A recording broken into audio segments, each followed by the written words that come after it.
because they don't know him. Amen. Amen. Only those people who are able to set aside, to shut themselves in the secret place and begin to offer prayers which are spiritual and acceptable. Only those people will be able to have their prayers heard by God. Amen. Saka chiniitika ndechekuti kana nchiti kunzwikwa naMwari ndikureva kuti when you come to God there is a posture that you should come with kuna Mwari. Just like kana tichienda kuna na baba wedu pano panyika, there is a posture. Iwo wakamboendera na baba wako wakati dara ndione ndipoka ukaisa maoko muhomwe anditi parika posture kaunoenda nako neunyoro nekuzvininipisa kaunofanira kunge uina kunofanira kuonekwa kuti iwe uri mwana akazvininipisa. Kwangorega kuoneka chete kukaonekwa another arrogance and pride. Usati wakumbira unenge wanyimwa. Amen. Kune vanhu vane minamato yakarambwa kare vasasatanga unamata. Bose pawakatongosvika uchiti arekidza ngota 2 minutes naMwari ndibva ndaenda pawakangouya uine idea yekuti uchangosvika nekubuda Mwari akatoziva kare kuti ava vasiyei vataure vaende. Amen. But mumwe akaita purpose akati I am going to pray. I will take my time to commune and to fellowship with my Father which is in heaven, because I love my Father. I can't wait to commune with my Father. By that aroma in your attitude, because of the posture and the aroma that you carried with you into his presence. So 2 people are praying, one is accepted, another is rejected just because of their posture. Amen. Mazwana ndiri ndio mazwana iswa maoko muhomano achinamata Mwari. Amen. Vachizvikudza vasingazive Mwari wavanonamata. Having with all readiness we should pray. Saka toda kubva ipapo enda pa Proverbs chapter 24 verse 10. Proverbs chapter 24 verse 10 ndipo pane vhesi yakatibata pamusoro wenyaya inoti if you faint in the day of adversity thy strength is small. Proverbs 24 verse 10. Yes. If you faint in the day of adversity, thy strength is small. People prepared for a lot of things except for the day of adversity. Kana vachinamata Mwari vanoita sekunge, do you know what it's like? Let's say kana uri mumbishi, uri cushioned, uri in comfort, and then suddenly something happens, you lose your job. Amen. Pambo ya murume pano akabuda musodza chitaura kuti contract has been terminated. Amen. Days will come when adversity shall visit you. Days will come when your patience will be tested. Amen. Antiwe ndori kufamba uchitaura maclaims akasiyana siyana ekuti I am the son of God zvinzwikwa. Uchitaura kuti ndiri mwana waMwari, ndakaponeswa, handite chivi, ndinokunda meto. Theory as far as other people are concerned, other forces are concerned. Vanenge vachiti theory yatiri kunzwa pane atanga kutaura zvakati tokumbirawo mvumo yekuti timboona kuti ndizvo here. Yes, yes. Amen. Yes. So all faith must be tested. Yes. Hakuna munhu anongoti tucha oti ndinotenda opinda musho kudenga asina kuidzwa kuti mumoyo make makatakura chipi nechipi chobuda. Yes. Amen. Yes. That's how hypocrites and those who pretend are flushed out. That's how pretenders and traitors are exposed. Trial by fire. Yes. Aipotse.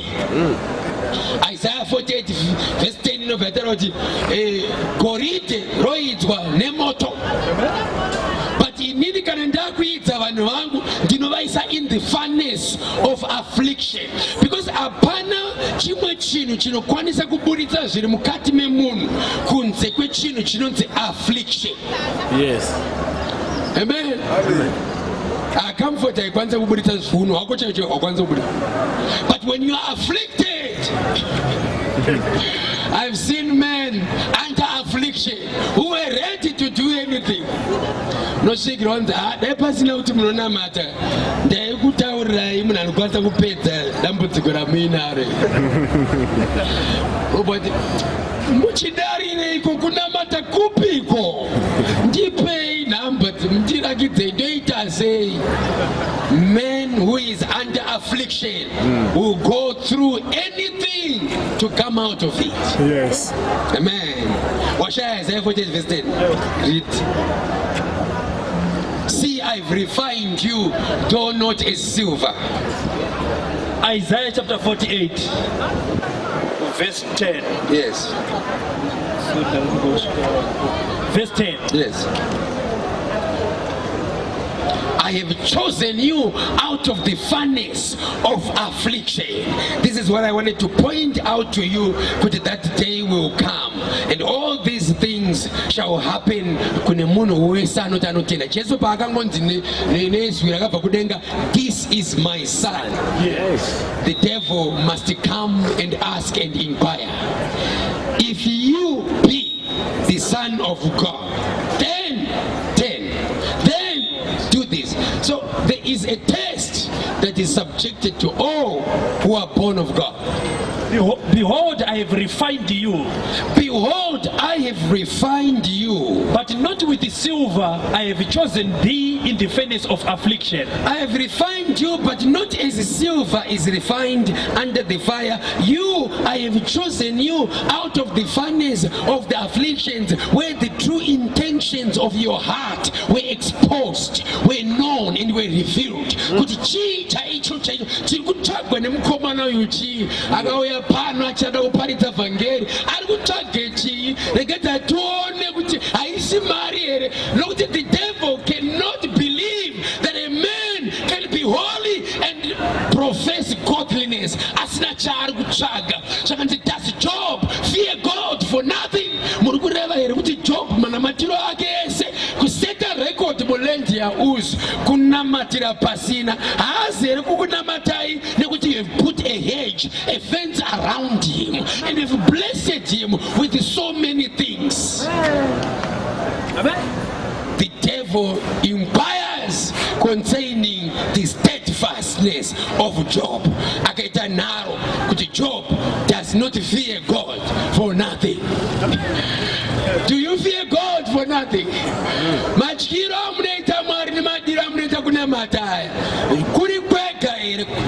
Inyaya here kuti God is God?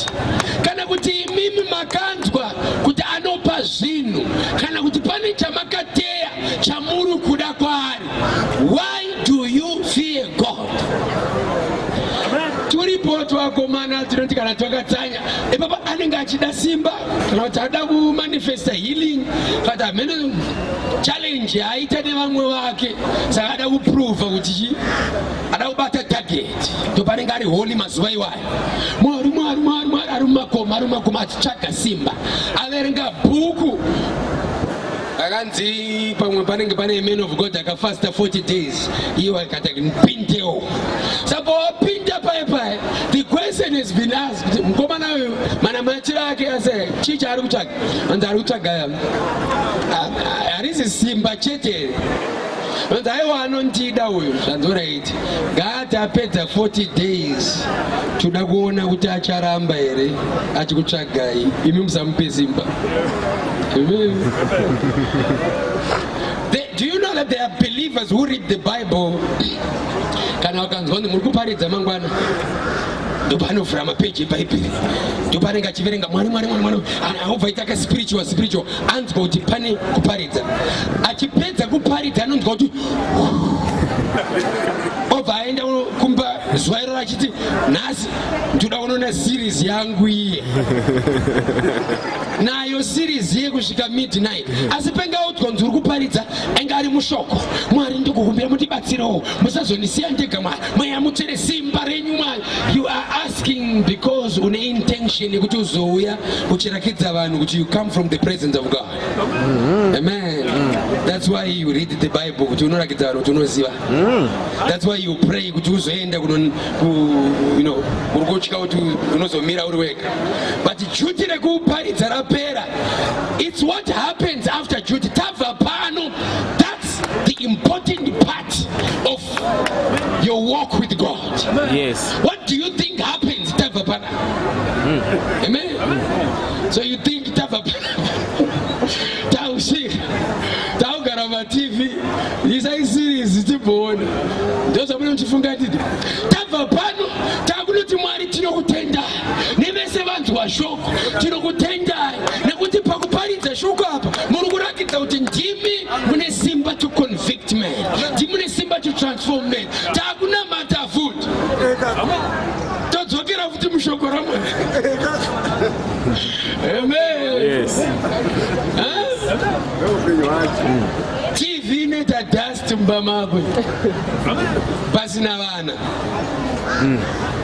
What am I saying? Ndikutaura about things that believers do that disqualify them when the day of evil comes. Because you want to pray because there's a once in a doctor amene chinhu chisinganzwisike chataona pa x-ray mudumbu menyu.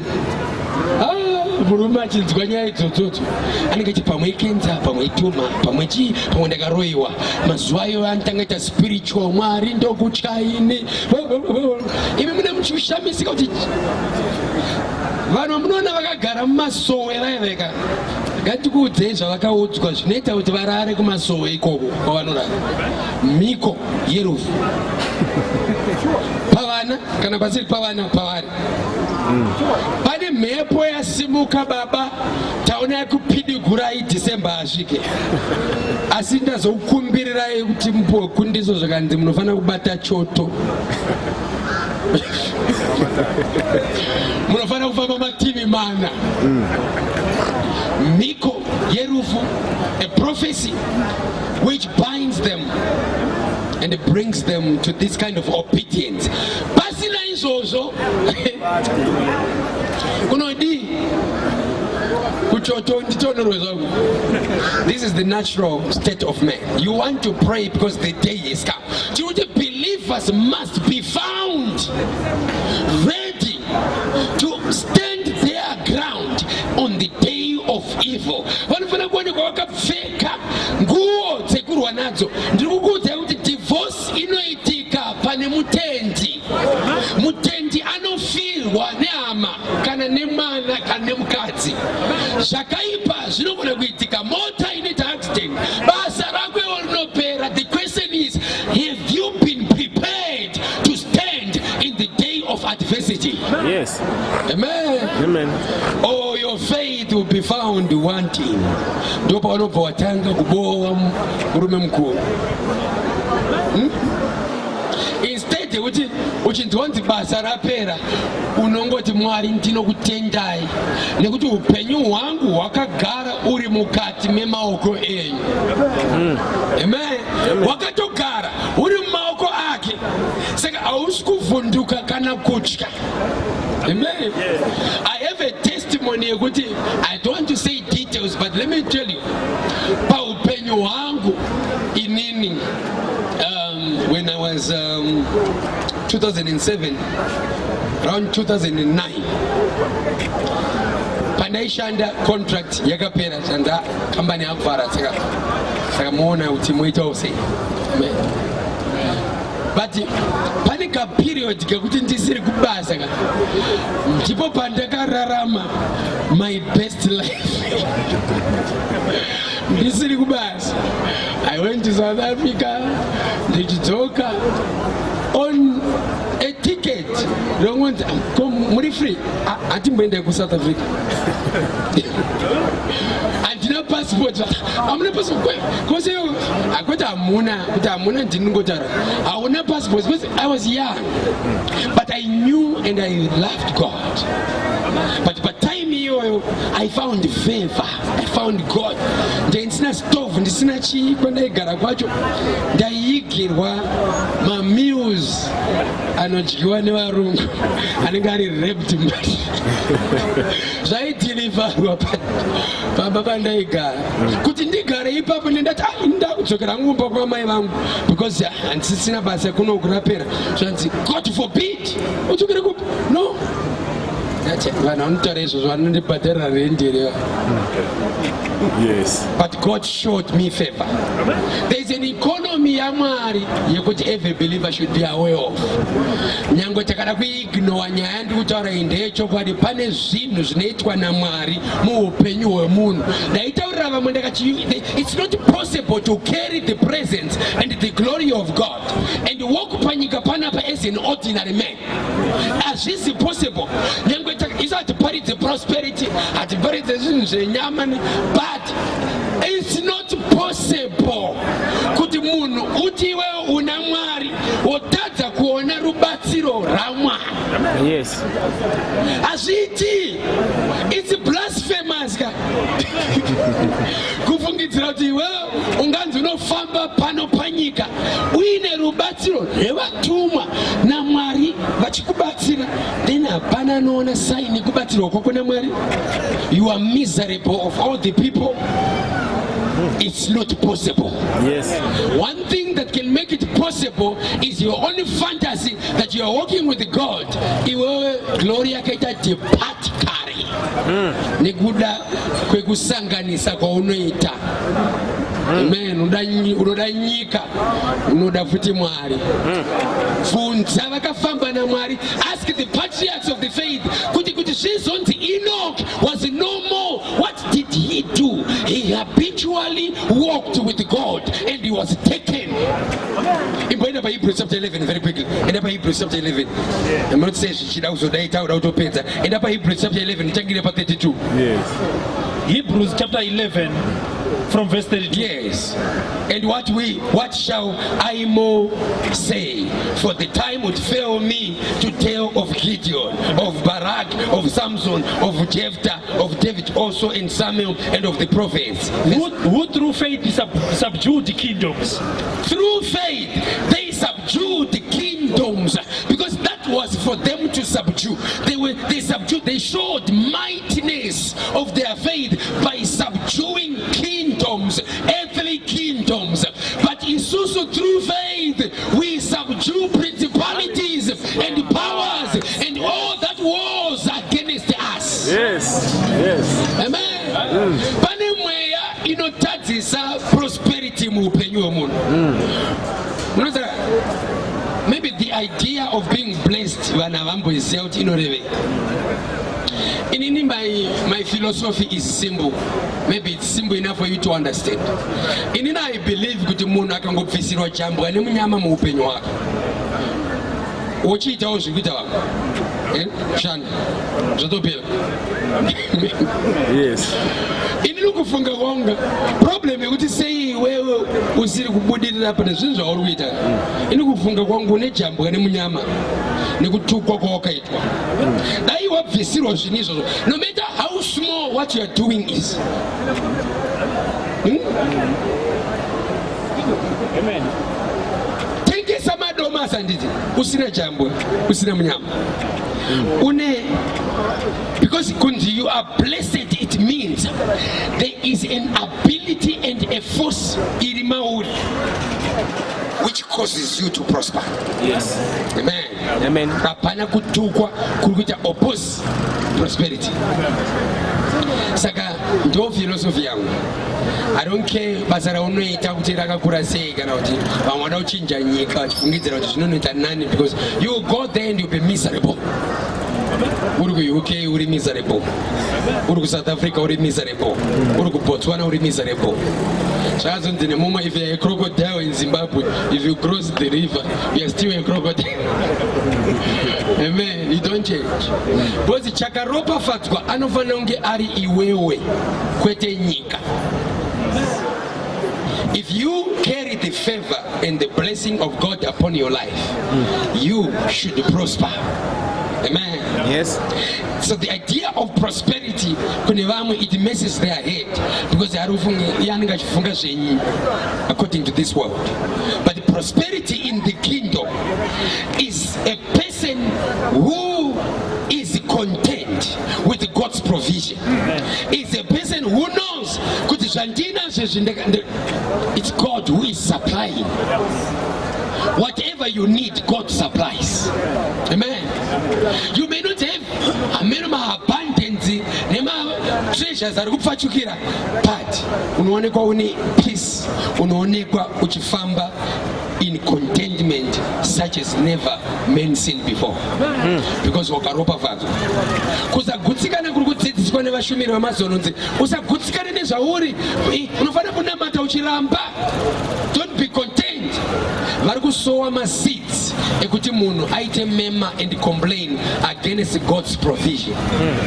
In other words, what God has judged as necessary in your life, you are murmuring and complaining against what God has given you. And because of that, you are to operator, you are unspiritual, ungodly, and you are in sin against God, who is providing for you, and they are not grateful. Amen. So prosperity of the kingdom is not measured by how much you have in your bank account. It's measured by how rich you are toward God. Amen. Read. So they subdued kingdoms, but we have subdued principalities and powers, and we have been able to come out free from the bondage of the corruption that the realm of these kingdoms can have upon our lives. They wrought righteousness and obtained the promises. In the kingdom of darkness. But through faith, these men subdued kingdoms.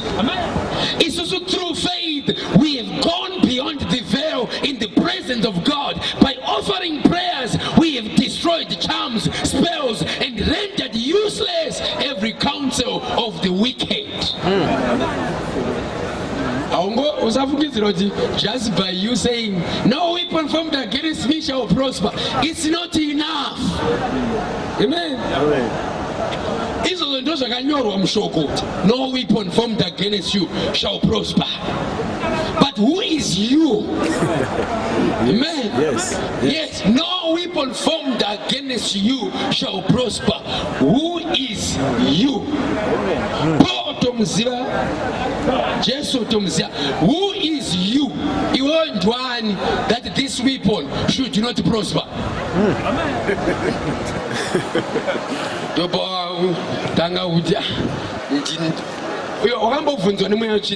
It was my first time to all night prayer.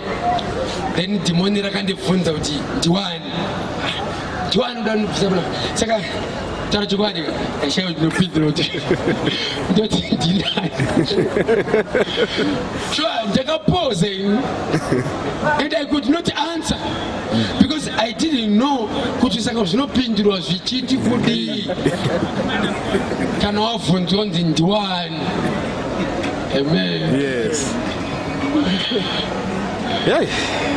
Pamwe hamsati mabvunzwa saka usikuziya, you got no clue kuti hondo iyi itori hondo svinwe kuti if you are not somebody who is born of the Spirit of God, who stands as a son